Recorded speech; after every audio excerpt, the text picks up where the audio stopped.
How's it going, everybody? So today we're picking up with the final issue of the Tales Under the New Moon series. But before we get into it, I need you guys to hit that like button and subscribe if you haven't already, just to help out with the algorithm. Now that we got that part out of the way, I want you guys to sit back, grab a snack, and listen to Tales Under the New Moon issue number 4, A Legacy of Hope. Rearranging even a single chamber in the Grand Leveillé estate was a monumental task, yet Améliance welcomed the challenge all the same. Having volunteered to host an exchange student from Thavnir, she had seized the opportunity to repurpose the dusty old meeting room. Gone were the conference tables and stiff-backed chairs, replaced by a plush feather bed and a carefully curated handful of cheerful knickknacks. With each new furnishing the attendants delivered, the space had grown cozier until the air of cold bureaucracy was quite dispelled. Once everything was in place, Améliance paused to survey her work, a satisfied smile beginning to form on her lips, until a jutting desk drawer caught her eye, a single discordant note spoiling the harmony. Well, that won't do. She gave the offending item a hearty shove, but the drawer remained stubbornly open. That's the trouble with these old antiques, always in need of attention. Indeed, with its faded wood and old-fashioned decoration, the desk more than qualified. This must have been in the family for 2, nay 3 generations. Her husband's father had likely purchased it when he was but a young man, after which it would have passed down to Fortuno when he came of age, before he in turn entrusted it to Alphino. Little wonder it won't budge an elm. Subsequent attempts to close the drawer proved fruitless. With a sigh, she pulled it open instead, and the source of her troubles became clear. Towards the back, the cover of what appeared to be a concealed compartment had worked itself loose, obstructing the drawer's closure. Louisoix had been rather rebellious in his prime, and had doubtless acquired the desk to serve as a home for his secrets. As Améliance had raised 2 rebels of her own, she had stumbled upon more than a few contraband-filled nooks and crannies in her time. Naturally, she could not help but take a look, and inside found a leather-bound notebook. An old journal, perhaps. A moment later it was open in her hands, and a grin crept across her face as she recognized the confident curves of Alphino's letters on the faded parchment. It was 1572, a year that would go down in history as the last of the 6th astral era. The first sun of the 3rd astral moon had risen, and spring winds from the south had finally reached old Charlian shores. A crisp, refreshing morning like this held boundless possibilities, yet Alphino Leveillé was insufferably bored. Though he had been accepted into the studium at the remarkably early age of 11 no less, it would be some time before he walked through its hallowed gates as a student. His day's schooling already concluded, he drifted about the manor, aimless and anxious. He had hoped to pass a few hours with his grandfather, but Alice had set off with the Archon at dawn to browse the markets. And while his sister had taken their dog Angelo with her, she had conveniently forgotten to invite her own brother. Still, he did not blame Alice for wanting to spend as much time with their grandfather as she could.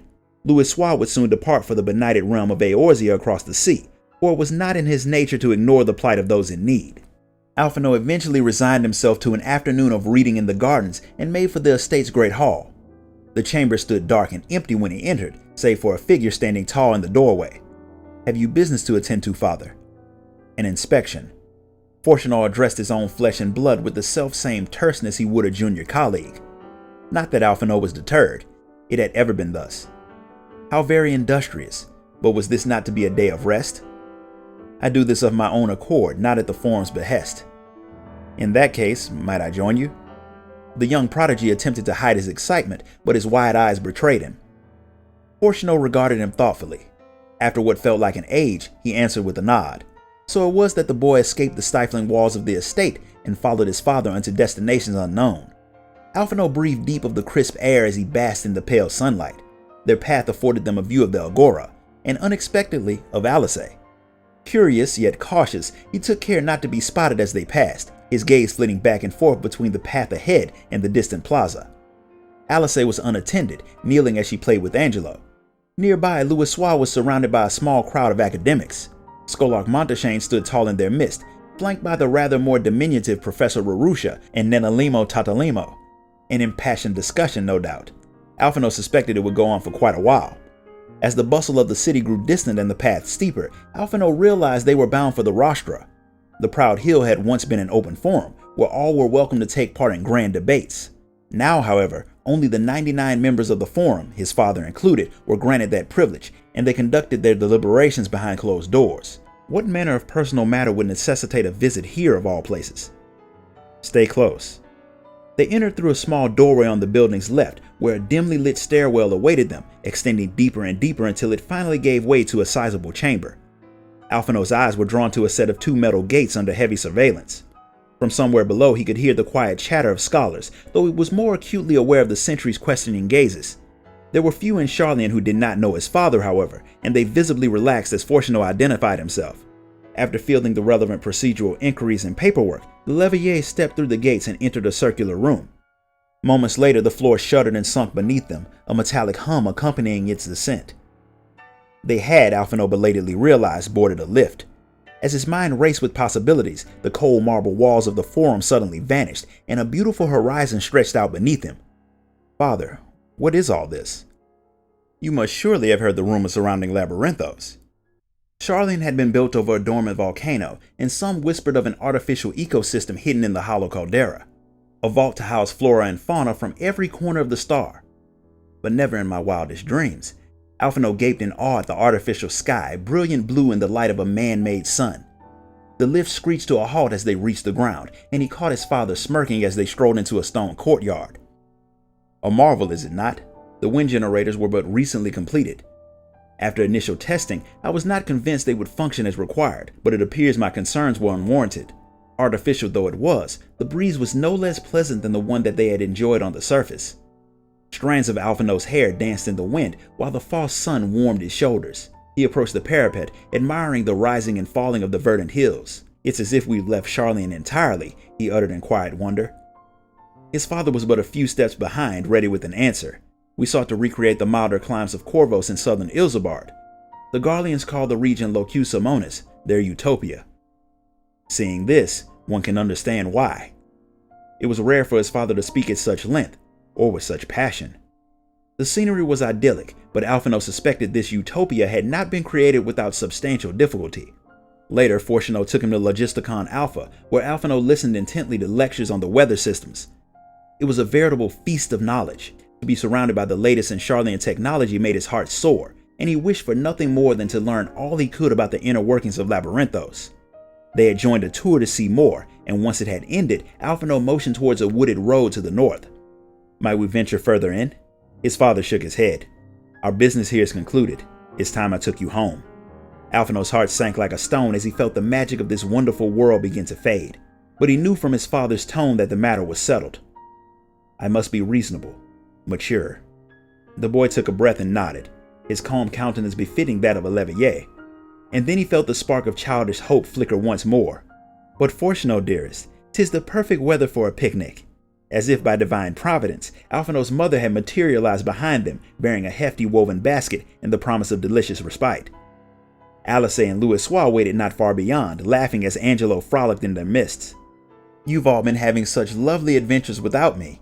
I think we're overdue a proper family outing, don't you?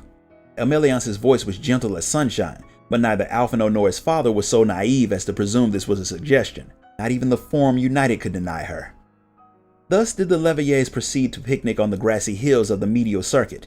At the base of Numa, they unfurled their blanket, and from Emeliance's basket withdrew sumptuous sweets from the last stand, all packed neatly in rows, that would be paired with equally fragrant teas. Naturally, the gathering garnered attention, and those who recognized the family could not resist stopping for a chat. The wise old Galliff Baldessian spotted them first. He excused himself after brief pleasantries, and returned with his adoptive granddaughter, whom he was eager to introduce to Alphino and Alice. Knowing that Kral would be their senior at the studium, Emeliance was delighted to share a cup of tea with the young Lalafell. Kral accepted with a smile, and assured the Leveillé matriarch that she would keep a close eye on the twins. Not long after the Baldessians had taken their first sips of tea, Alphino espied his grandfather's stalwart disciples. Moonbrita Wilsowin announced her arrival with a full-throated greeting before dragging Urianger Argareld in the direction of the picnic blanket. Urianger, for his part, expressed a reluctance to intrude upon the Leveillés' leisure, but Moonbrita simply stated the more the merrier and pressed down upon his shoulders until he was seated, whereupon a warm cup was thrust into his hand. To Moonbrita's delight, it was not long before her straight-laced companion was drawn into a vigorous discussion of prophecy with their mentor. As the afternoon wore on, the Leveillés' impromptu picnic continued to grow. Archon Rambros arrived to captivate Urianger and Louisoix with his insight into the cultures of ancient Alec, while Dickon of the Last Stand answered Emeliance's summons with a fresh batch of confections to prove his hotly debated theories on baking the perfect sweetmeats. Conversation flowed as freely as the tea they shared, every back and forth, every peal of laughter warm and comforting, until azure skies blushed crimson and the pale sun faded, making way for the shadowed moon. Améliance gingerly closed the journal, then shut her eyes to recall the journey home that fateful evening. In the fading twilight, Louisoix, Fortunato, and Alphino had each made a solemn vow. The flames of hope yet burned bright, and I shall not see them smothered. Louisoix knew only too well that his effort to forestall the seventh umbral calamity would place him in mortal danger. Yet on that day, surrounded by family and friends, he had been the picture of contentment. And our hope burns brighter still for your legacy. Mine is a difficult path, but I shall walk it gladly, for our children and their children. Fortunato's meaning was clear in retrospect with knowledge of the Exodus. Though he had not seen eye to eye with his father on matters of politics, Louisoix had never pressed. He simply listened and nodded, aware perhaps of the secrets his son had sworn to keep. But you need keep them no longer, my darling. Our children live, and these burdens are not yours to bear alone. I shall study, learn, and grow, that I might become a man worthy to follow in my father and grandfather's footsteps. Young Alphino's aspirations had been pure and selfless meanwhile. A child's promise, but not an empty one. He and Alice had done so much for so many. They had defied their father, and in so doing rekindled his hope. And together with countless allies they had met on their journeys, they had spread peace far and wide. Against all odds, you each remain true to your word, and will each remain forever in my heart. So that's it. How'd you guys enjoy this story? If you enjoyed it, hit that like button, subscribe, ding that notification bell.